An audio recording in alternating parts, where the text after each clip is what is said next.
Hi there, my name's Danielle Chute and I'll be taking a look at the mental health of Lisbeth Salander. Using both the 5Ps model and the biopsychosocial model, I'm going to take a deep dive into the mental health of one of my favourite anti-heroes, Lisbeth Salander. Lisbeth is a character created by Stieg Larsson and is the main focus of his best-selling series, the Millennium Trilogy. The books have also incurred many reinventions through film and comic book format. One thing that is consistent with each reimagination is the focus of Lisbeth's mental health and experiences as being integral to the main plot. The 5Ps model by Gavin Davidson is going to help me to pinpoint what has led Lisbeth to her current crisis state, including her experiences both past and present. Before we take a look at Lisbeth's possible diagnosis, we need to take the time to discuss crisis and risk and how this links back to Lisbeth. Ryan describes crisis as the point at which an undesired risk outcome becomes highly likely or has occurred. There are many aspects of Lisbeth's life that put her at risk. For example, her current guardian and his abuse of power, her lack of independence, her violent outbursts, and her investigation into a missing person. Applying Ryan's definition, we can better understand Lisbeth's crisis state as we look into the 5Ps model. So now that we understand crisis and risk and how that links back to Lisbeth, we can take a better look at what possible diagnosis she may be suffering from. Lisbeth currently exhibits a number of possible diagnoses throughout her story. For example, Lisbeth shows some symptoms of Asperger's syndrome. The main way that Lisbeth displays symptoms of Asperger's is the way that she interacts with others. Her cold demeanour can often make her seem insensitive. She also values time alone over time with others.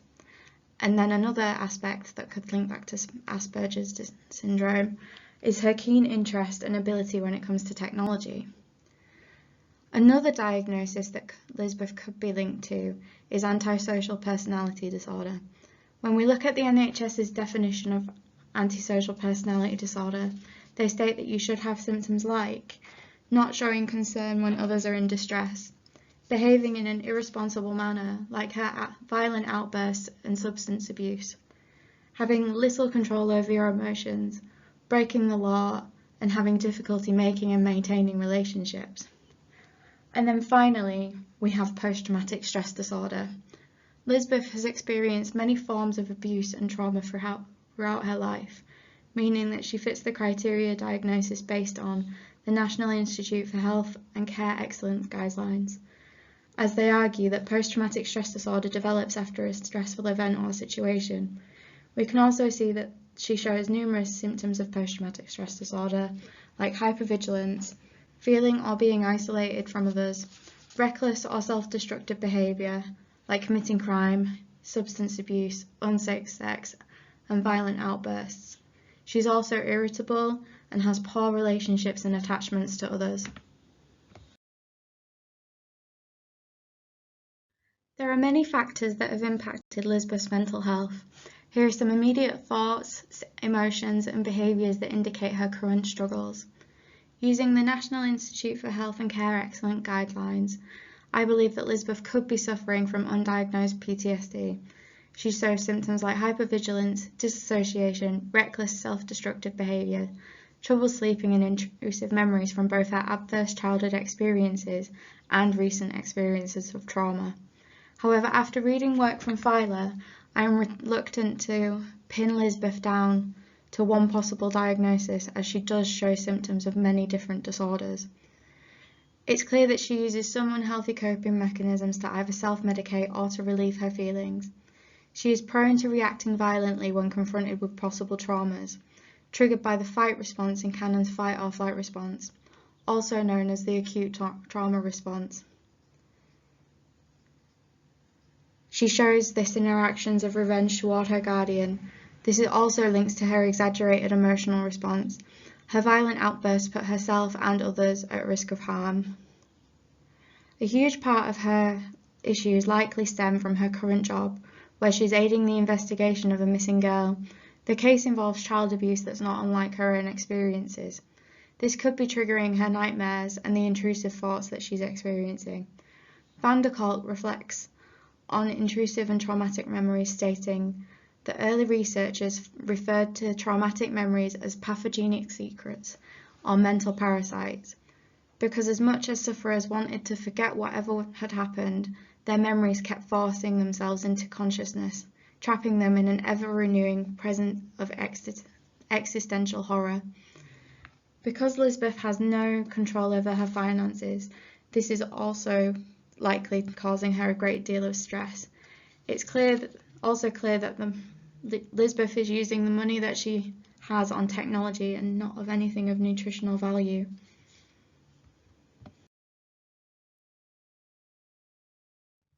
When we take into account Lisbeth's history, we can see that her childhood would have riddled with adverse childhood experiences.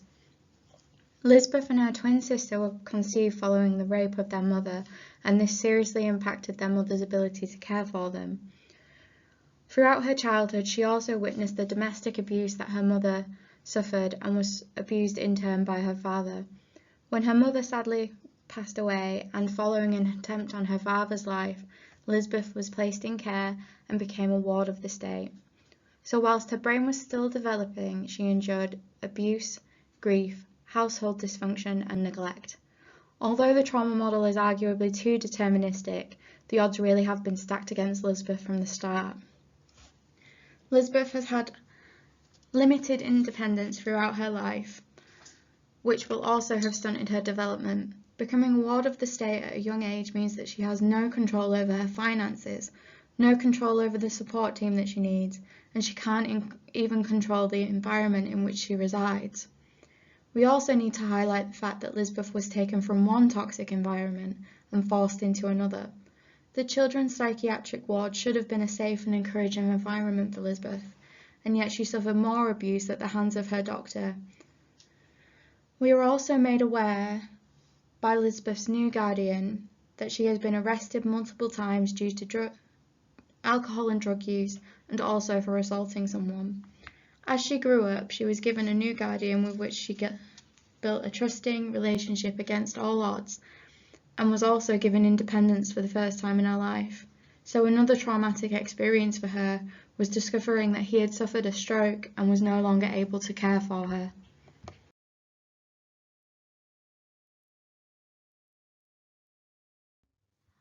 When we take a look at some more recent triggers for Lisbeth's mental health, we can see that following the ill health of her previous guardian, Lisbeth was forced into the care of someone else.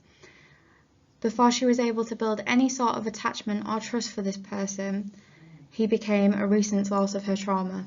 He abuses his power within their carer-client relationship through refusing to give her any of her own money unless she returns the favour, using sexual assault as a way to control Lisbeth even further.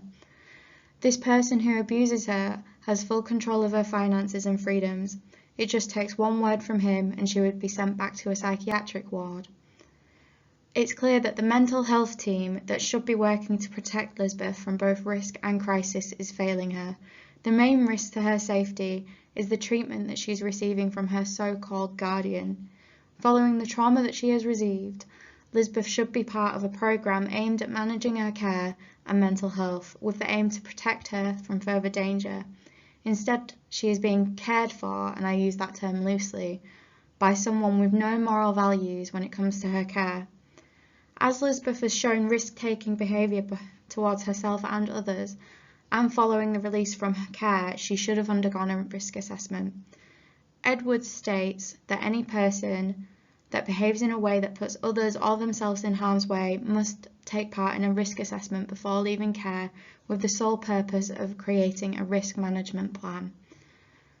Another recent trigger can also link back to her presenting factors, as she is currently investigating a missing persons case with links to her own childhood experiences. And in one of the earlier moments that we share with Lisbeth, we see her trying to make her way home when she's mugged and forced to defend herself. This person attacks her and breaks her laptop while struggling to steal her backpack. Whenever we witness Lisbeth behaving in an aggressive manner, it's in self-defense. Unfortunately, there are many barriers to Lisbeth and her mental health, which are stopping her from reaching her full potential. Having to deal with her abuser on a frequent basis leaves her stuck in a trauma mindset, causing her to have trouble sleeping and frequent flashbacks. The more she must attend compulsory meetings with her guardian, the more she's reliving the trauma that she's experienced. It also puts her at risk of experiencing further abuse, which must be a constant concern for her. Linking back to her predisposing factors, the fact that Lisbeth has no control over her life or finances is a serious cause of distress for her. Like having to deal with her abuser regularly, she's also stuck in a developmental rut. She's unable to move forward in life, whether that be moving somewhere new or buying some new tech that she needs.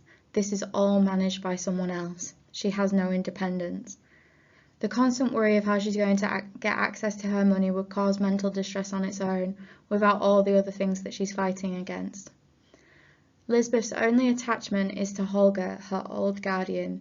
She views him as a parental figure, thus meaning that she takes full responsibility for his care, controlling the care facilities that he lives in and visiting him often. This is another strain for Lisbeth's mental health. One saving grace for her current mental state would be the fact that her boss is supportive of her work. He allows her some liberties within her job whilst maintaining appropriate boundaries. Lisbeth's lifestyle and environment is also a factor that's causing her ill health. In the rare instances that we see Lisbeth eating or drinking, it's usually nothing of nutritional value, like cans of Coca-Cola and packets of microwavable ramen. This lack of real sustenance mixed with smoking, drinking and drug abuse is not doing her any favours. Thankfully, there are a few skills, attributes and strengths that come to the aid of Lisbeth's mental health, like the fact that Lisbeth is stubborn. Some may see this as a character flaw, but in my opinion, this is what gives her the resourcefulness that she needs to fight against a system that has failed her whole life. This resourcefulness also assists her job and gives her the drive to see things through. If she wasn't quite as stubborn, it would be much easier for her to be completely consumed by the mistreatment that she's endured, and this also makes her an advocate for herself and for others. As I mentioned in her perpetuating factors, through her work, Lisbeth has the trust and support of her employer. This gives her the freedom that she doesn't have in other areas of her life. And through her work, she also meets and develops a friendship with investigative journalist Mikkel Blomqvist. Lisbeth has an incredible knack for technology, and she uses this in several ways to help herself both privately and within her work. She also uses it to help others. Both technology and her work are escapes for Lisbeth. She's often consumed by whatever she's working on at the time. This may be a way for her to avoid her emotions and current circumstances. Lisbeth's appearance is also a protective factor. She dresses in an alternative way, which may be a way to scare people away. It's also one of the few ways that she has independence. She controls how she looks, and she takes full advantage of that. She maintains a relationship with her previous guardian through his recovery and beyond. This is the only secure attachment in her life. Everyone else seems to come and go. As a person, she is a lone wolf, and I believe that this is a defense mechanism due to the abuse that she has experienced. Throughout the books, Lisbeth shows both insecure and avoidant attachment styles. It's rare that she forms a strong emotional connection with anyone.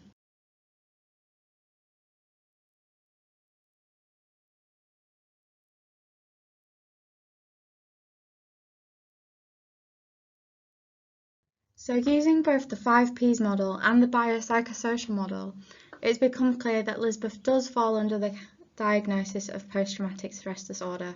However, I would argue as a response to further reading that labelling her may be a further detriment. Diagnosis impacts everyone differently, and although it may work for some, it doesn't work for everyone. I also believe that giving Lisbeth one diagnosis doesn't consider her full life experience. Not everything is black and white, and I wouldn't personally want to close her development off using a reductionist diagnosis. As a practitioner, I would recommend a holistic approach to Lisbeth's care. She would need a referral to services like IAPT, where she can share her story and receive the best care possible. For me, this would look like a person-centered therapy with possible support medicinally from her doctor. I found through my research of Lisbeth that I'm drawn most to the social and trauma models. It blows my mind the impact that so many factors can have on your mental health and development. Going forward, I'm definitely going to have Phyla's views on mental health and diagnosis in the back of my mind when building relationships with clients. People are not just their so-called mental illness, they are so much more.